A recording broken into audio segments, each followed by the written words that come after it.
Cool. All right. Thanks for joining today, Tristan. Hey guys, Tristan here from 3 and 6. So this is just the first episode that we're doing for our Bambu podcast, just to meet with other agency owners, other business owners. It's not just hospitality focused, although today is specifically on hospitality marketing. I just want to introduce Tristan from 3 and 6 and hand the mic over to you to just kind of introduce yourself, explain sort of your growth journey at 3 and 6 and kind of what you guys do and what you guys specialize in. Thanks very much, really appreciate it. Thanks for having us. So 3 and 6, we're a full service, full stack hospitality digital marketing agency. We do everything from websites right the way through to PPC, SEO. We've got some brand, organic social, paid social, and of course meta search. If it can be advertised on the internet for a hotel, we've probably tried it or we know somebody who has. So we've been around relatively short as an agency, probably only about 3 or 4 years. But the team that we have has worked together for up to 10 years in various other hospitality digital marketing guises. So I'll keep it brief because I don't think everybody will want to hear our entire life story.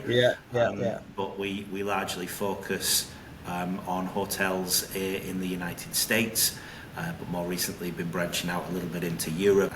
Our team is, I would say, majority of our team is based over in the US, but obviously, as you can tell by my accent, I am based here in the UK, and it's the reason why we're having a look at Europe as well. Cool. Awesome, man. I just want to understand as well, because when we first spoke, it was kind of, I believe we kind of met through LinkedIn, and I initially had some questions around, how you guys approach your PPC activity, your paid social activity, primarily focused on the online advertising side and how you approach that within the hospitality sector.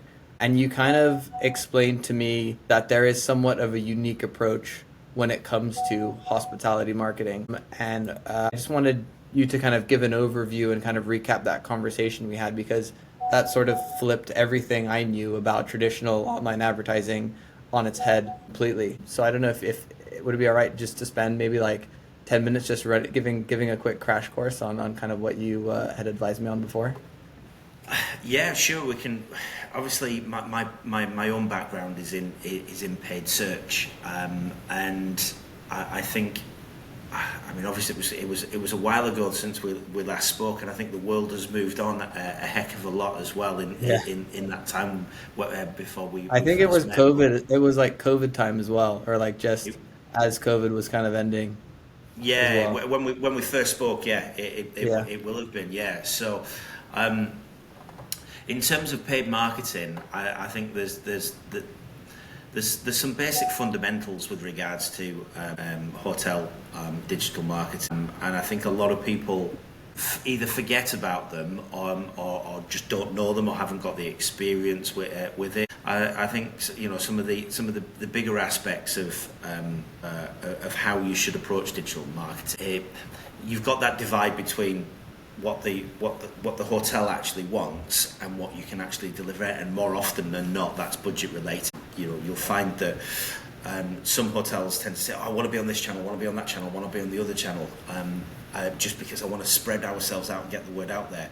When the reality is, not all of these channels are equal, especially not with the budget that you have. If you've got a magic money gun and you're unlimited with your marketing spend, then be on everything, all the time, everywhere. But as we know, it's usually only the OTAs that can do that, and not particularly a hotel. So what we find that a lot of what we're doing is with the smaller budgets, it has to be, number one first, it has to be bottom of the funnel conversion. Otherwise, you're feeding the top of the funnel for an OTA to come in and sweep and steal it right at the very last minute, because that's what they're doing. That's around brand protection, the way that you're actually, the type of keywords that you're bidding on around your brand name, things like RLSAs, remarketing lists for search ads, which is essentially remarketing but actually on the search platform. It's amazing how many, genuinely to this day, even though RLSAs have been around for gosh, I don't even know, probably what 5-8 years, something like that. It still amazes me how some agencies don't use it and just don't understand the benefit of it. And we've had so much success with limited budget and targeting the right type of channel, the right type of keyword, the right type of tactic first, being brand and RLSA the first two defensive cornerstones. It's unreal some of the results that we've had. You know, with RLSAs, we've had in the middle of Manhattan, 50, 60, 70, 80 to 1 return on ad spend, and that's true return on ad spend. Maybe we'll talk about attribution later on. That's not the mythical made up attribution that can directly be traced back to the efforts and the results that people achieve. And again, a lot of it's down to how you set it up, the tactics that you use, the type of keywords that you target, and the most important thing throughout all of this is the marketing message. I've had this conversation countless times over the years. You can spend as much time as you want on as many channels as you want, tinkering around in the platform, optimizing, doing this. There's one thing that will fundamentally change any marketing campaign. That's write a better bloody ad. It's as simple as that. If you can find the right message that resonates with the audience that you're targeting at that moment in time, it doesn't matter. It doesn't matter whether you've got the most optimized account. It's still going to succeed because that's the thing that actually connects with the person that you want to click to get to your website. Another aspect of this as well, a big disconnect that I see is the actual website itself. More often than not, you'll have a web development team that will build a website and they'll build it to spec. It'll look very pretty, but it may not necessarily be 100% fit for purpose. Aside from things around SEO such as page loading times, site speed, all of that good stuff, the actual physical pages of a website need to be thought through in relation to the audience that you're targeting and the channels that you're going to direct them there to. I'll give you a prime example. A lot of hotels have got special offers, and they have a special offers page. They'll put all of their special offers on there. Some cases there's not enough, some cases there's way too many. Let's work on an example here where you've got maybe, I don't know, somewhere between 3, 4, 5, something like that. So, a nice simple number. And that's the only page that will have all of this on there, and the amount of copy that's on there associated with the picture of the special offer will be very, very limited. Won't tell the user a great deal. Now, from my point of view, if I'm building an ads campaign and I'm directing someone from Google search, I want to direct them to a page that is relevant to the special offer that I'm advertising, and has plenty of information that tells the user when they first land there what this special offer is, who the hotel is, what they do. And that means that each individual offer has to have its own special offers page. It needs to be a mini homepage, a mini landing page. And the amount of times that I will go when I'm looking, either first getting in contact with new hotels or just looking at hotel websites in general, the amount of times that's missed, I know when I'm looking at that they're either not advertising using paid search or paid channels, or if they are, they're missing an opportunity for that whole user flow. And it links back into the likes of Google Ads and various other platforms. They've got something. What they basically give you a score on how good you are at using their platform. But it's not just using their platform, it's how many people click on your ad, so how good is your ad. But it's also what's the landing page experience like, how relevant is the landing page experience to the ad and the keyword that you're bidding. They're quite sophisticated, these Google lot. So they're looking at the whole user experience, because the one thing you've got to remember, especially with Google, even though you, the agency, the hotel, you're the one that's paying Google the money, you're not Google's client. Google's client is the person that goes to Google and types in a search. that's who they're interested in. It's quite an interesting and unique business model when you think about it. They're wanting to keep the masses happy who use a free product, and then get us to pay for the privilege of making that product the best on the market. So as you said, there's a lot of things to go through. They factor in, I guess, like user experience is like a big factor there, and giving the user, their main customer, like you say, the best possible experience on their search engine. But that's interesting. I'm just curious, like, because I've found this as well. Like, we do a lot of audits, not just in the hospitality sector, but whether it's consumer brands and e-commerce, like D2C brands, and we notice that a lot of brands, when they're driving traffic through to their site, they're not using landing pages like you've mentioned. They're driving straight to the homepage, and then that can just completely affect conversion rate when they land on site, and they're spending all this budget driving all this traffic to a page that's not necessarily relevant. It's just a really generic homepage. And I guess, is that something that you see a lot in the hospitality sector specifically, where people aren't leveraging these offer pages? Yeah, very much so. Sometimes, if you've got limitations with the property and the client that you're working with, such as they don't have the facility to change the website. So it's not a website that we've built. It's a legacy website. It's either, for whatever reason, they're not able to update the website either quickly, effectively, or at all. Then you kind of back to that. Okay, well, what is the best user experience that we can put somebody through? And depending on where in the funnel that you're targeting your keywords and your tactics, it may well be that the homepage is the best place to drop somebody, because that's kind of the, that's traditionally, as you build a website, the entrance to the website. That's going to give you a snapshot of everything that's going on with that property and that website. So it's, further up the funnel, that introduction can be useful. But obviously you don't expect a huge conversion rate, especially with more prospecting related campaign.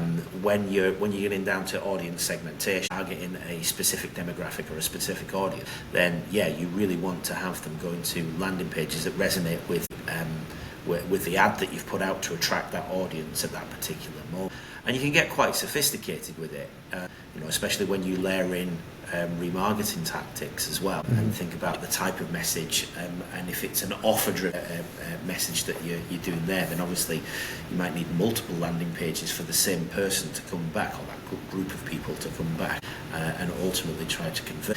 And I think when you're thinking about this with both the marketing channels and the website, I think what a lot of people tend to forget is the amount of times that somebody comes back to a website before they actually make a booking or a purchase is probably more than you think. The amount of touch points that they're going to have outside of your website as well is also more than you think. So the idea here is, and we use this quite a lot, we know several things tend to happen when somebody's booking a hotel room or making a purchase of any type on the internet. We're all fairly savvy when it comes to it. We're all going to do our research. We're not just going to go one click, one website, I'm going to buy that. Well, okay, Amazon have perfected that art, but we're all not Amazon. And Amazon, touch wood, don't sell hotel rooms just yet. So I'm still in a job. So, but what you'll often find is that they're going out doing the research. So they're going to review sites. So in the hotel world, looking at TripAdvisor and various other,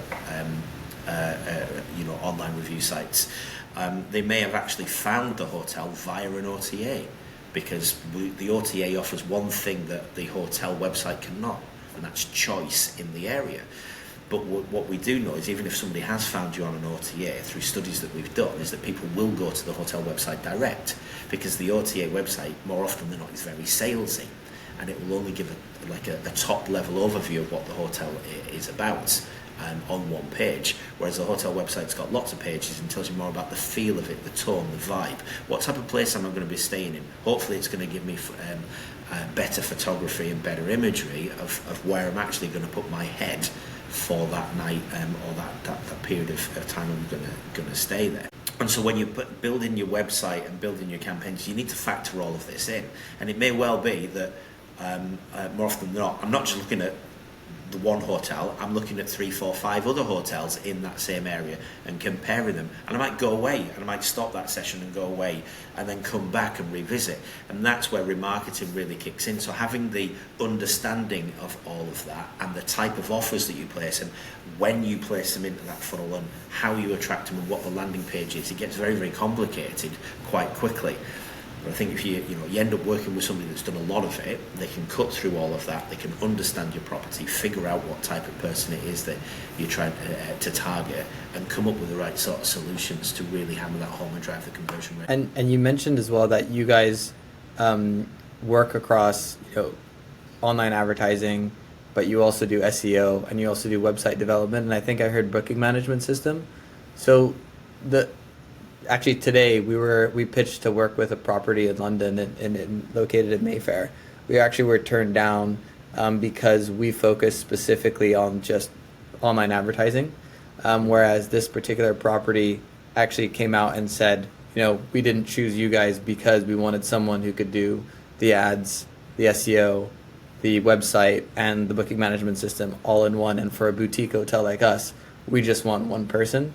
And this kind of contradicts what we see in the agency world, where a lot of, say, like e-commerce businesses we'd work with will have, even lead generation related businesses will have a PPC agency, a social agency, an SEO agency, a website agency, even like a super niche agency that just does like tagging and analytics. So it definitely feels like a different kind of business that you're, I guess like a different kind of business that you're working with entirely. How hoteliers or hotel operators approach agencies, and it'd just be interesting to understand from your side and from your experience, do most partners you work with not just ask you to run their search ads or their meta search, but it's usually like a full package that you offer?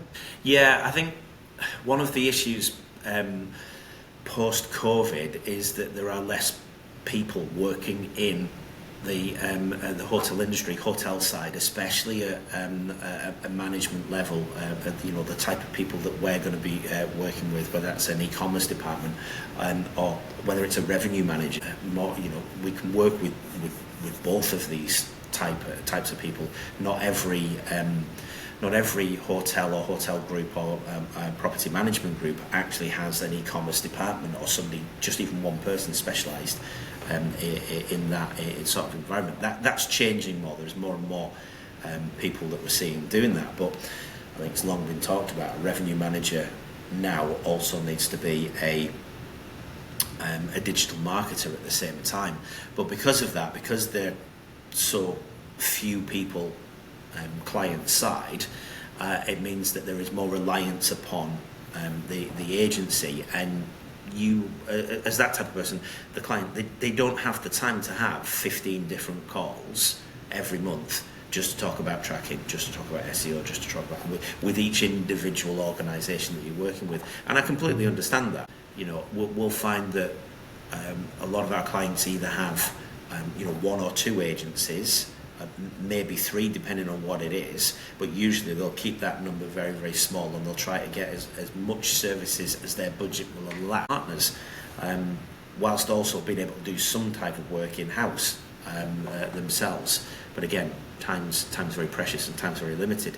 So yeah, it doesn't typically I would say 99% of our clients have more than one service with us of some description. It may not be all of the services that we have, but certainly they'll have more than one. That may well be, it's going to be paid search, meta search, will be responsible for tracking and tagging and all of that good stuff, and then also like paid social or organic social running alongside it as well. What we're seeing, an interesting thing that we've been starting to see more recently, like even within the last sort of 6 months, smaller boutique hotels coming up to us and saying, actually, I need almost like a fractional chief marketing officer, fractional CMO, somebody that's going to come in and direct all of these, but direct it within your organisation. So it's almost like the trickle down effect, where there's less and less staff. So where we saw a team of 2 or 3 previously, pre-pandemic, it's one person client side. So they're trying to make up more with that and say, right, well, I don't just want this service and that's all you do in this service. I want you to kind of have a flexible portfolio of what you do as and when I need it. So can you put somebody that's in charge here? We'll pay some retainer fee, and we'll dip in and out of the services that we need as that need arises.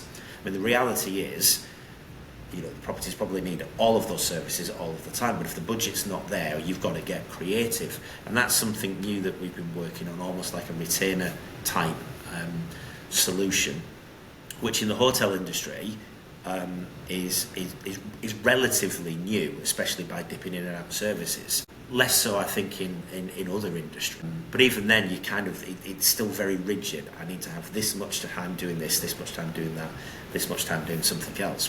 Whereas some of these properties, it might be, okay, well, we'll do more of this service this month, then less next month, and more in something else, whether that's email campaigns, whether that's we need a more intensive SEO work, especially at the beginning when we're doing on-site technical, or we've got the cyber sales coming up, Black Friday, Cyber Monday.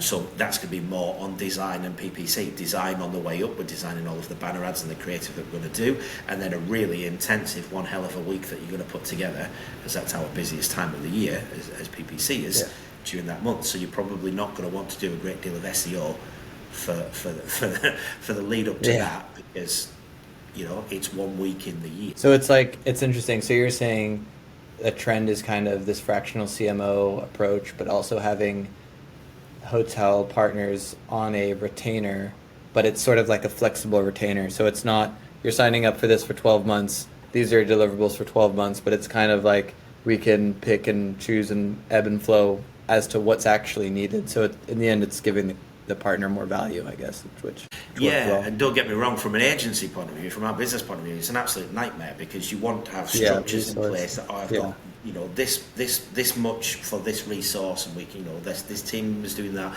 they're working with these customers, they can build a relationship. It makes it very nice and neat, and we can put round pegs in round holes.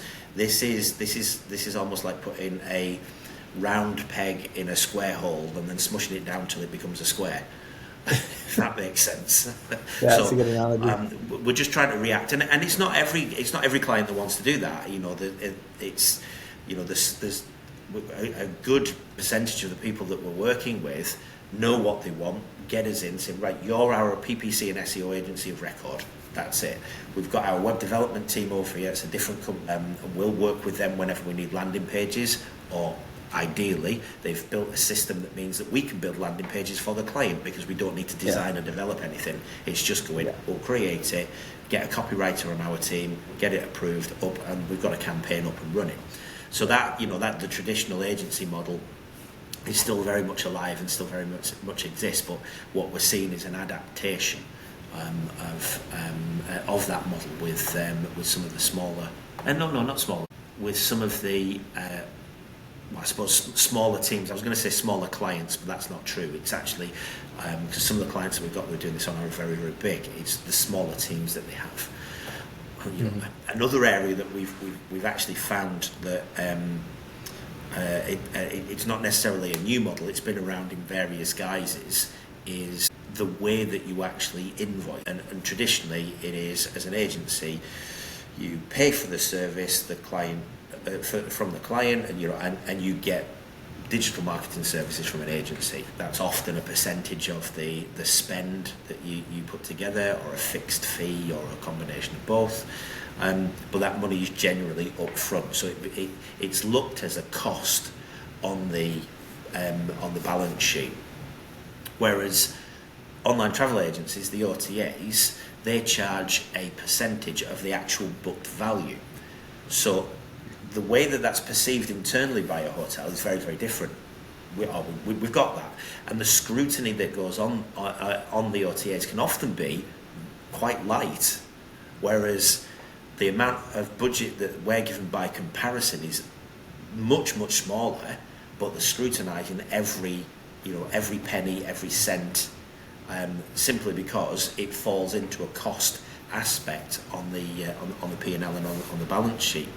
So what we've worked on is come up with other solutions to become more like an OTA business model, but still doing it a cheaper and more cost-effective way than the OTAs are doing, and with the additional benefits that the hotel actually still owns all of the data, all of the client, all of the channels.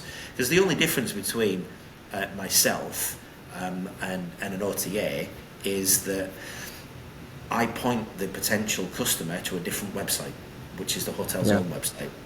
We're still after the same customer. We're still after the same person that's going to stay at, one of our clients' hotels. It's just which channel do we put them through?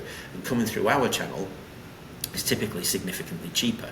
When you factor in SEO, PPC, all of that good stuff, cost of website, the average cost is somewhere around 3 to 4%. Whereas if you go through an OTA, the average cost is 15 to 30%. So if you were to take this business model out of the hotel industry and say, you've got an e-commerce website, 40, 50, 60% of your business is going to come through a third party, and you're going to pay almost 10 times more than it is to get somebody to go through your website, and you're not going to scrutinise that, and you're just going to pay it, you'd tell them where to go. You really would. You'd be like, this is crazy. But this is the whole hotel world. This is the whole hotel industry, and it's the world that we live in. And I love it, but sometimes it can be mildly infuriating when you actually take that step back and say, it's actually cheaper if you put more effort, more money, more time into your direct channel, because you'll get the same customers but at a fraction of the cost. Yeah. No, I agree. I've some partners we work with, they've pressured us to work more on a part retainer, part commission model. Because I feel that they're looking at us again as another channel, but it's not, they're trying to treat it not as a direct cost in the sense, but more as a commission. And our fee plus the ad spend equals a certain commission. And if we do 1 divided by the ROAS, it gives like an equivalent rough commission as to compare it to the OTAs, like what commission they're paying versus the OTAs. So I think like one of the things that we've come into, I wouldn't say trouble, but like a kind of like a stalling point is when we're managing multiple channels. And if it's just PPC and you're just running, say, search ads, it's very easy to go, and you have an agreement on how you're measuring a conversion. It's very easy to say, yes, you're managing that one channel, yes, this last click, or if you're using data-driven attribution, yes, that conversion is leading to, is as a result of your search ads. So yes, we can pay you a commission on those bookings from search ads. When you layer in things like display, social, other channels, like it becomes very difficult, I think, almost impossible to like really accurately do proper attribution. And then it's kind of the question on like, how do you actually charge for commissions when it's very difficult to do that attribution? And that's kind of something that we've come into sort of like, not a tricky situation, but just like it's something that's come to light lately where we're kind of trying to figure out how to sort of move past this point. And I don't know if you've had some similar experiences with attribution. I think the key to that is definitely partnership with the client, and setting out the rules very clearly from the get-go. You need to be working with the right company. If you've got a partner, if you've got a client that's just wanting to take from you and get it at the cheapest possible cost, a commission model is just not going to be right, because you can lose the shirt off your back. And in business, you shouldn't want that for your partner. I don't want our clients to go out of business. I don't want our competition to go out of business. I want there's enough hotels, there's enough everybody out there that everybody can work together. We may be in competition for various things. Sometimes you win, sometimes you lose. But I don't want anybody to particularly disappear or go away. And that's where when you're doing these commission type things with your clients, it has to be a partnership. There has to be an understanding, and I think what we've done is we've introduced customer data platforms that are able to track users on an individual, almost an individual basis. So we're able to see them largely anonymised until they actually get to the point of purchase. And it's only the ones that get to the point of purchase that you're interested, because there's a commission that has to be paid. That's the transactional aspect of this. So when you've got that data and you're able to backfill, you're able to see all of the interactions that they've had. And that's where you come up with solutions. And like I said before, somebody's going to come to a website multiple times, but they're also going to come from multiple channels and multiple touch points. And if you're just arbitrarily using a last click attribution model, then you're only getting paid if you're last click. Well, that doesn't particularly mean that you as an agency are going to spend a lot of time at the top of funnel, so your customer doesn't grow. It doesn't have they don't have the opportunity to get their ads out to new eyeballs, because what's the benefit? Because I'm only being targeted for this. So we take a much more holistic and partnership approach. And if somebody came up to us and just said, I just want you to do it on this, it's just on that, it's just on last click, we'd say thanks very much, but you're not the right partner for us. We'll have to move on. It needs to be, for me, much more collaborative. It needs to be cross-channel. It needs to be very open and transparent. And then where there's some problem transactions, shall we say, it's where you have a conversation about it, and you work out a model that's comfortable, because not every hotel website and every hotel is the same. The booking patterns are going to be different, so you can't have a blanket one size fits all. I think obviously I mentioned about attribution earlier on. I think the commission model is where attribution becomes absolutely paramount, because that's where, if there is an opacity and a lack of transparency with data from the agency side, that's where they can start hiding things and start taking a commission for things that they really shouldn't be taking a commission for. And I have seen companies out there, and they're not small companies as well, actually do that in the hotel world. They'll have an overly generous attribution model that basically says, if you saw one of my display ads but didn't click on it, didn't interact with it, didn't do anything, and you only saw 50% of that ad, and you saw it 30 days ago, and then that person later on goes and books from a different channel, they're taking 100% for a 50% half seen, not clicked on ad, and they'll charge you 100% commission with like a 1 month look back window. Yeah, I've seen worse as well. I've seen worse than 1 month. So it becomes very, very easy. And I'm oversimplifying the example there. Yeah. But it becomes very easy. I could sit in front of any one of our clients and absolutely bamboozle them through attribution. And if I don't give them access to the data, then they've got no way of verifying what I'm saying is the truth. One of the fundamental aspects of what we do at 3 and 6, like our mantra is digital without dishonesty. So we make sure that our clients have got access to all of the platforms. In fact, we go one step further. We make sure that all of our clients own the platforms, because that's another thing that agencies do. Because whenever an agency says, oh no, this is our proprietary technology, you can't have your platform if you ever leave it, you can't take your Google Ads account with you when you leave it. Alarm bells start ringing for me, because it's like, okay, well, what are you doing? Why? Because that's not your data. And there's nothing there's nothing that is that proprietary that an agency will own around the tactics that they use that can't be easily replicated or are being done better anywhere else. There really isn't.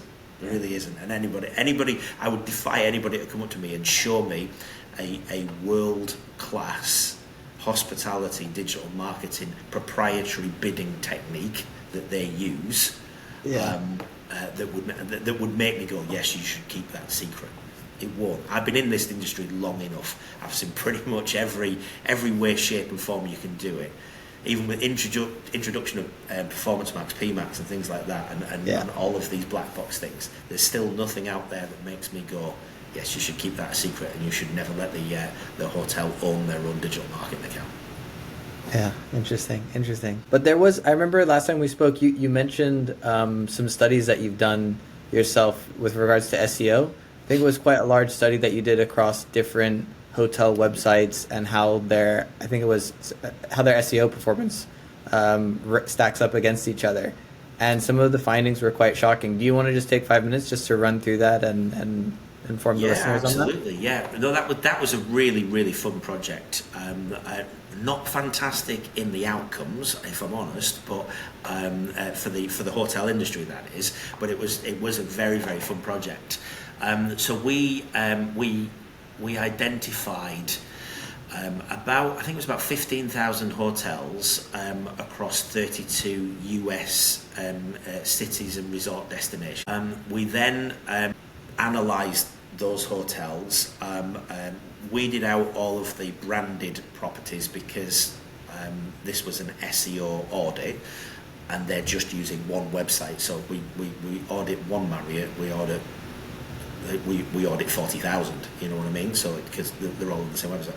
So we made the decision to disregard a big section of the industry there, and concentrated more on these small, medium-sized hospitality management groups, independent hotels, things like that. So that got us down to about 3,500 hotels across these cities, and we audited each individual website and graded their SEO. So it was on-page technical SEO.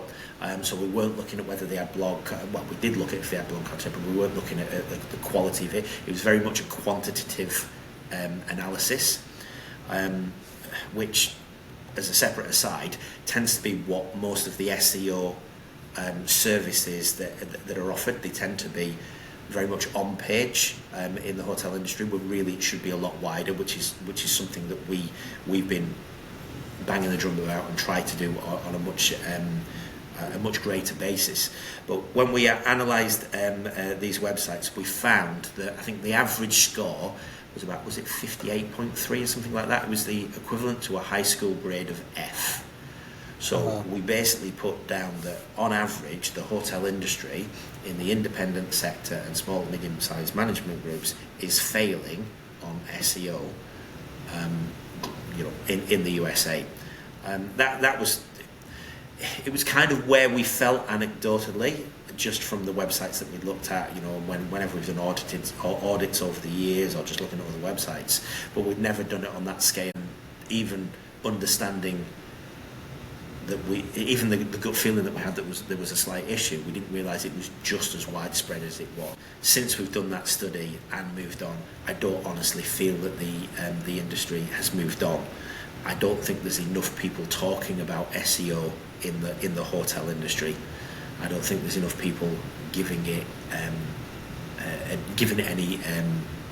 any credence, giving it any gravitas, or giving it any urgency. And it's a worry because Google are making more changes. We know that they're constantly changing their algorithm. There was a report, I think it was back in November, Google actually put out, it was not a report, sorry, it was one of their liaison officers said there are big changes coming in the SEO world. He did a bit of a backpedal after saying it, but basically the underlying story, they're doing things with SEO. We already know that the AI search generative experience is on the horizon. If not, well, it's already here being tested, but we don't know which way it's going to go. But there are big things coming with SEO, and hotels really need to get prepared for it. Interesting. That actually segues nicely into my next and the last question I actually have, which is about AI. I just kind of wanted to understand, because there's all this hype in the market, not just the marketing industry, but in the whole world, especially when GPT was first launched. But I feel like there was a massive spike in interest, and it's kind of phased out a bit. But in our day-to-day lives, we use Jasper as a tool for any kind of content ideation, and more as a tool to kind of deploy content or conceptualize content.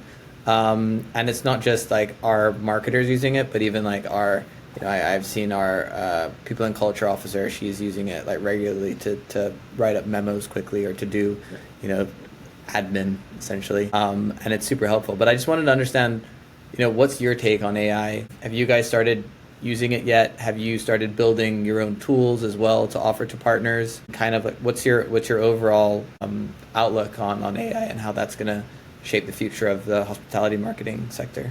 I could talk about AI probably for the next hour, but I'll keep it brief. AI has been the most exciting thing to happen to me personally, us as an agency, myself and my business partner and co-founder Ben Hanley have invested a huge amount of time into AI because it's the biggest thing that's happened since the dawn of the internet for us. It's so transformative in what it can potentially do, but it's also available and useful right here and right now. And I think a lot of the issue that we have is that people are talking about AI. Oh, in the future it's going to do this, and so as a general consumer and a general user, you're thinking, okay, great, but what about today? And so it's a lot of talking heads. It's a lot of people saying things about what's going to happen in the future. And it probably will be possible. Most of them will be possible. But right now, what Ben and I have done and what we've done at 3 and 6 is concentrate on what we can deliver right here, right now in useful tools. One of the things we realised is that not everybody has got a level of technical capability that could actually use the likes of ChatGPT or Gemini or any other AI tool that's out there. Some of them are very easily accessible, but even then, people don't don't understand what they can do. ChatGPT, it's like a Word document. It's a blank page. That Word document could be absolute gibberish, or it could be the next Shakespeare, but it's still just a Word document that's sat in front of you, and you've still got to give it input. And that's the same with ChatGPT. The more input that you give it, the more guidance that you give it, the more guidelines you give it, the more it will give you back, and the quicker the results that you will actually get. So we realised that there was a lot of use cases that we could use this for, but it needed a lot of guidance. So we've actually developed a bunch of free tools, some paid, but most of them have free aspects to it or are completely free, and they're on our website.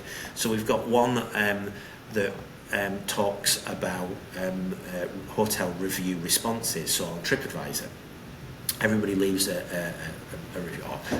People leave a review after they've been to a hotel. More often than not, it's to talk about a negative experience, but some people do also put on the more positive aspects of it. The general manager or whoever's responsible for this at the hotel has got the opportunity to respond. And when you go down and you actually look, you can see the very cookie cutter, templated response to people. Well, thank you very much, and you can see it's the same response. I see that in like Google reviews as well all the time, like Google in reviews, the reputation absolutely. management. And the same on Booking.com and Expedia. That actually forms part of their ranking system and where you fall on their website as a hotel. So we developed a little tool. We've called it Henry because we felt it was good to give it an actual human name. I like that. It will take the review that you've got. It will analyse it for sentiment and tone. You can then select what type of response that you want to give. The tone of response, is it relaxed, casual, professional, whatever you want, and then it will generate a response to you, and it generates it in seconds. So in actual fact, the paid for platform that we have here automatically takes the data from the likes of TripAdvisor and does all of this. So when you log in, it generates a response for you, and it tells you this one needs a response, especially if it's a 1-star or one blob that TripAdvisor have. So you take that that issue, and it really is incredibly intelligent, and it will it will take out relevant points that the reviewer has left, and it will talk about them. So if it talks about Tristan on the front desk, it will say, we're really glad you had an excellent experience with Tristan on the front desk. We'll pass on our thanks to him. It can pick out that. That's how good AI is. Now, if you think that is something that a general manager would have to spend, 15, 20, 30 minutes every day going in and doing that time has gone down to 2 or 3 minutes. It's literally read it, copy, paste, and away you go. Done. Nice. That's not gonna lose anybody a job either. This isn't AI coming in and taking a job. That's a job that somebody already does, but it's a fraction of their day. Well, that fraction is now becoming smaller, and you're becoming more efficient. So we're doing less with more. Similarly, we've got the same.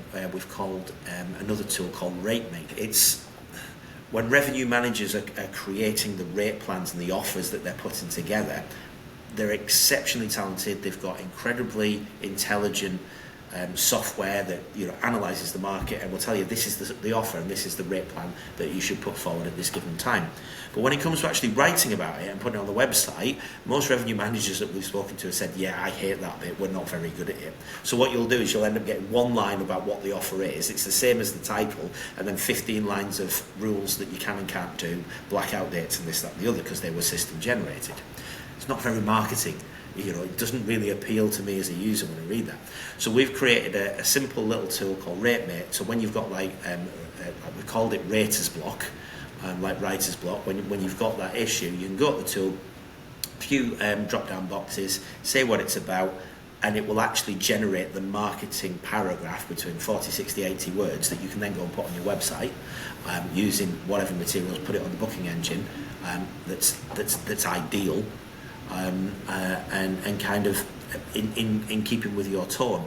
Again, a simple little tool that we've got there, nothing particularly revolutionary, but again, time saving. But what we have done, and with these tools, we're taking them one step further, because we realise that revenue managers might not necessarily be in the same city or location that the property is. They might be somewhere different, so they won't know what events are going on. So what they've got to go manually search. They've got various places that they'll go and look. So what we've done now is we've developed an AI tool that will analyse the local area, see what events are on, come back and offer you suggestions for rate plans about those to build around those events, and use AI to generate the marketing and give you suggestions about it. So we've got now a tool that's developing and evolving and becoming more useful. So it's not only is it making you faster, but it's also making sure that you're not missing things and making sure that you're more informed with what's going on in that area. And they're just two of the tools that we've got. We've got an entirely other one for organic social media, but that one's still very much in development. That one's really cool. That will generate a month's worth of organic social media at the click of a button for you, and the responses and the stuff that it's doing, it's so clever, it's so good. The organic post that it's created, I like a good dad joke, being a dad myself, but there's some of these I'm sat there thinking, that's actually really good, I like that, that's even making me chuckle. Yeah. No, that's good. There was a guy I met a while back now. He had an agency, or he still has an agency in Singapore, and he sold it to Merkel. But he was always saying, we used to do these agency roundtables, and he was always saying it's a product-based future, not necessarily a service-based future. So for agency owners or agency people that just rely purely on an agency service business model, now's the time to start thinking about how you can diversify and start selling or productizing or selling software to help fulfill your service. He's absolutely right, because they're the products that are client facing, but the use of AI that we're using internally as well is also becoming greater. We're getting more involved with it, as you mentioned, on the day-to-day, writing emails, doing things like that. But we're in the processes right now of developing AI tools that are going to make what we do certainly on the paid side of things and some of the SEO side of things more efficient, be able to create more quicker and more accurately, basically taking the knowledge that we as digital marketers have and inputting that and putting guardrails around it and saying, I want you to do this very specific task, and even if it's just a starting point that then has a digital marketer that come in and finishes off the final 5 or 10%, where the magic is, where the creativity is. It means that the digital marketer is doing less time manual work, like building an account, setting up my meta search, building a PPC account in Google Ads. All takes time, but it's just heavy lifting. A lot of it's heavy lifting. Same with anything that you do. There's a certain aspect of it is doing and getting the work done, and then there's a small amount of creativity, and that's what the client's paying for. Someone else to do the heavy lifting for them, so they don't have to do it, but also paying for that specialist knowledge and that creativity. If we can increase the amount of time that somebody's got to spend on that, the quality of the work will get better. So if we're getting AI tools to do more of the heavy lifting, and we can spend more time writing a better ad, thinking of different ways to target the audience, and just thinking outside the box and being creative, that can only be a better thing for us and the industry. That's exactly what my partner Ollie's been working on the last year. We're developing a tool called 4P, based off the four Ps of marketing.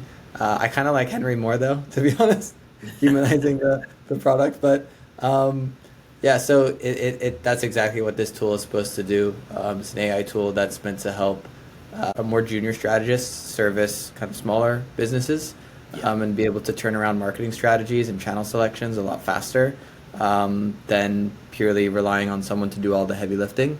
But the aim is to kind of get 95% of the way there, and then that sort of last 5%, like you say, to add that creativity into the mix and that specialist knowledge. But yeah, that's amazing that you guys have developed these tools already and have them live on your site. Do you want to shout out what's your website, or if someone just Googles 3 and 6? It's 3and6.agency, but it's obviously it's the word 3, the word and the word 6.agency. Right. So although we've got it as 3 and 6 here, the internet won't let us do it that way. Google will find you. Yeah, indeed. Yeah, Google 3 and 6. There's not a lot that comes up other than those, unfortunately. Cool. Awesome, Tristan. Well, thanks so much for your time. I'm excited what the future holds, and we'll stay in touch. I likewise, thank you very, very much for having me. Really appreciate it. It's been great chatting with you, and interesting to see what will happen in the next couple of years. Cool. Thanks, Tristan. Thanks very much. Awesome.